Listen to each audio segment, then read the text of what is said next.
Hello friends, എല്ലാവർക്കും നമസ്കാരം. ഇന്ന് നമുക്ക് ഉണക്കച്ചെമ്മീൻ തോരനുണ്ടാക്കാം. അതിന് നമ്മൾ ആദ്യം ചെമ്മീനൊന്ന് വറുത്തെടുക്കണം. നല്ലോണം പൊട്ടുന്ന തരത്തിൽ വറുത്തെടുക്കണം. എന്നിട്ട് ഇടിയോരലിട്ടിട്ട് നല്ലോണം ഒന്ന് കുത്തിപ്പൊടിച്ചെടുത്താൽ അതിൻ്റെ ഓടും തലയും വാലെല്ലാം പോയിട്ട് നമുക്ക് നല്ല വൃത്തിയായ ചെമ്മീൻ കിട്ടും. അത് എല്ലാം ഒന്ന് പ്ലേറ്റിലിട്ടിട്ട് ഒന്ന് വൃത്തിയാക്കി എടുത്താൽ മതി. അതിനുശേഷം നമ്മളത് ചീനച്ചട്ടിയിലിട്ടിട്ട് മഞ്ഞൾപ്പൊടി, മുളക് പൊടി, ഉള്ളി, കറിവേപ്പില, പിന്നെ പാകത്തിന് ഉപ്പ് ഇത്രയും ചേർത്തിട്ട് നല്ലോണം മിക്സ് ചെയ്തിട്ട് അതിൻ്റെ അകത്തേക്ക് ഒരു അരക്കപ്പ് വെള്ളം ഒഴിച്ചിട്ട് നമ്മളൊന്ന് 5 മിനിറ്റ് ചെറിയ തീയിലൊന്ന് വേവിച്ചെടുക്കണം.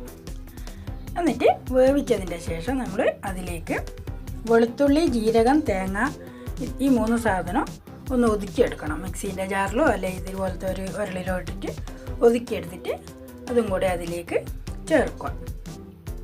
എന്നിട്ട് ഒരു 2-3 മിനിറ്റും കൂടി ഒന്ന് അടച്ച് വെച്ചിട്ട് വേവിക്കുക. എന്നിട്ട് തുറന്നിട്ട് അതിൻ്റെ അകത്തേക്ക് കുറച്ച് പച്ച വെളിച്ചെണ്ണ ഒഴിച്ച് കൊടുക്കുക. അപ്പോൾ നല്ല ടേസ്റ്റാണ്. മിക്സ് ആക്കിയിട്ട് എല്ലാവർക്കും കഴിക്കുക. ചോറിന് ഇത് മാത്രം മതി. Thank you.